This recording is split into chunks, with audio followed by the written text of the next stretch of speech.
Most people believe that what we have planted on campus through the wintertime is wheat, but it's actually maybe a close cousin. It's actually cereal rye grain. It'd be hard to tell them apart, especially at the stage that we keep them growing, which is trimmed like a turf grass almost for the winter months. We plant the rye for several reasons, one of which is for color. Through the winter time, green is actually a pretty color through the winter when everything else seems to be brown or tan or dormant. The other reason where you see it planted is because it works as a cover crop or a green manure crop.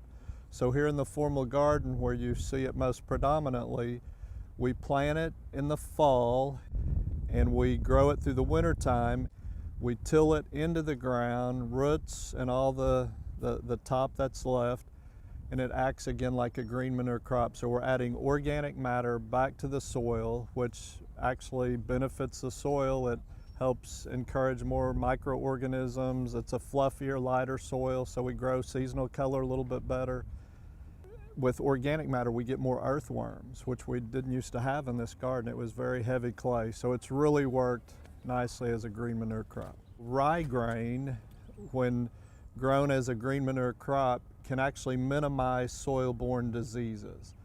And some studies even show it might minimize soil-borne nematodes. And so we've had some of those problems in the formal garden, and so we also are growing it for that reason. So that's actually putting design and color with some research-based science, and I think we're seeing some results of that. Now we haven't done a scientific study with it, but we are definitely seeing some benefits in using the rye grain.